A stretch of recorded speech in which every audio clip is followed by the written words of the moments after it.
40 years ago, there were precious few centers for bioethics across the United States. Loma Linda University had the foresight and vision to enter that space. In 1984, after the board approval, the Loma Linda University Center for Christian Bioethics opened its doors. This was no small task, given the requirements by the board to do so, which included raising $100,000. We should all show our appreciation to the three founders, Jack Pravancha, David Larson, and Jim Walters. If Jack put a face on the dream of having a center, David and Jim were the bone and muscle, as Jack himself put it. The center is like a three-piece suit. David and Jim are the trousers and coat. I'm the vest that gets all the gravy. For a couple years, Jack led out while David served as the associate director. While the impetus for the center emerged primarily from the School of Religion, then technically a faculty of religion, Jack's identity as both physician and philosopher drew the School of Medicine into a structural partnership with the School of Religion to oversee the center. Upon Jack's retirement, physician Robert Orr joined us as the clinical co-director, and David Larson's role became more explicit with the title theological co-director. Thus, a theological and a clinical co-leadership model emerged from the partnership between the schools of religion and medicine. This partnership model was then and continues to be a distinct element of our center compared to other centers across the country. David Larson, a brilliant theologian, was the primary day-to-day director of the center. His grasp, his understanding, his ability to parse out the important details of the forest without losing the whole of it is unparalleled in my own experience among Adventist scholars. Without him, the center would not exist. Not then, not now. His decision to host a conference on the topic of abortion in Seventh-day Adventist thought in 1988, with subsequent publication of the collected essays, drew worldwide attention to the center within and beyond Adventism. Robert Orr, our first designated clinical co-director, joined us from outside our own faith tradition. Among other things, he proved to us that we could and should partner with people of other faiths. He was not just one of the nation's leading clinical ethicists. He was one of the most gracious, giving, and gentlemanly persons ever to work with us. Our ability to embrace Robert Orr as a colleague stretched us toward an ecumenical orientation that still bothers some within our church. While such hesitancy to embrace the other is understandable given traditional Adventist sectarianism, we should celebrate this part of our center's history and commit to a future that includes purposeful partnerships with other faith traditions. I would be remiss were I not to mention Gwendolyn Utt here. While the co-leadership model was always conceptually and pragmatically essential for the emotional ownership of the center by the university, it is the day-to-day work of the managers of the center that kept the place running. Gwendolyn was the first of these tireless friends of the center. It is because of her correspondence and promotional work that I grew interested. She sent me material about the center and its activities and programs that drew me out and away from my pastoral vocation in Alaska. During their time together leading the center, David and Gwendolyn established several programmatic structures that remain to this day. Additional conferences, invited lecturers, clinical forums, and our news journal Update amount to a massive gift to our university, church, local community, and nation. Nobody ran the center longer than David Larson, though I followed him in that role in the year 2001. No one ever replaced Bob Orr as our clinical co-director during my 9 years of shepherding the center. Heather Morrison and then Dawn Gordon filled the shoes of Gwendolyn Utt during my tenure. Additionally, so many students come to mind as I reflect upon my own time. Takanobu Kinju, Brian Foxworth, Sarah Gebauer, Anna Cabal, Elisha Ingetti and Whitney Braun de Lobato. Roy Branson followed my time at the center late in the year 2009. It is a singular honor for me to have my name be in the same sentence with this man, now passed. Roy opened the way for so very many of us in ethics within our church.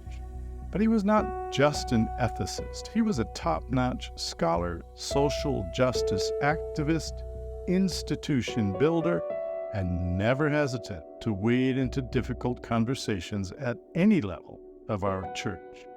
It has always been an essential role for ethicists within the Loma Linda tradition to think and speak with prophetic boldness.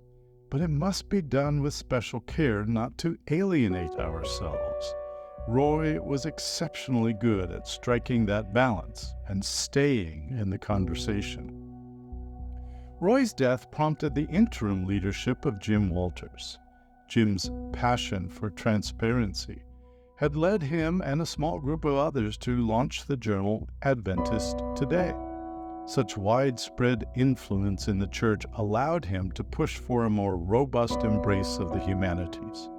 Jim pushed then and continues to push now for a humanities program at Loma Linda University that no other Adventist institution can match.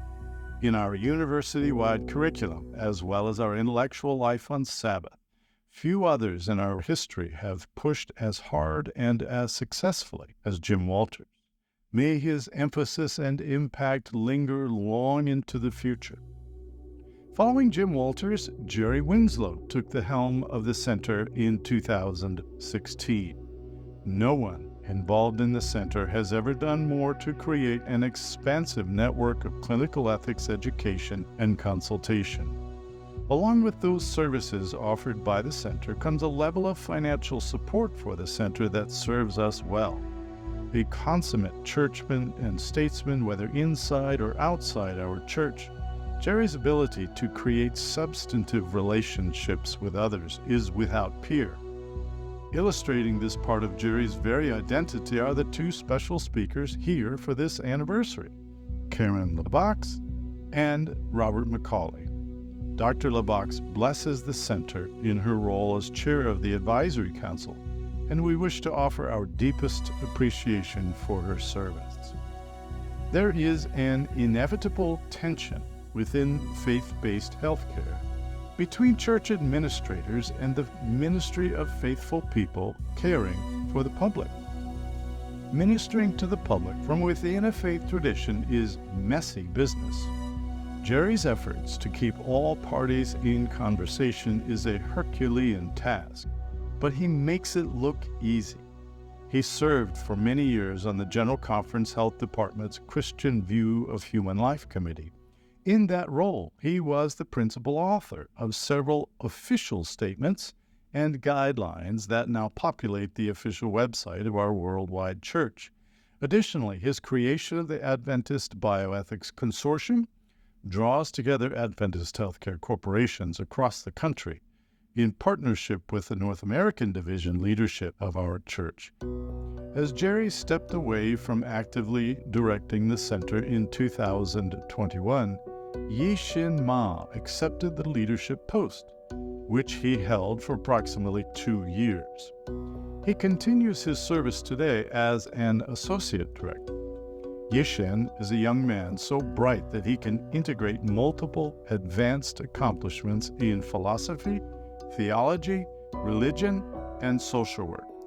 While Yi-Shin's tenure at the center is short-lived, given his new vocation in the field of clinical social work, those of us whose hearts belong to the center are certain that he will never fully escape its pull. We wish you well, Yi-Shin, and part of my hope is that you can help the center understand how important clinical social work is for our understanding of clinical and biomedical ethics. And to the present we have now come. Grace We inhabits the unified leadership of the center.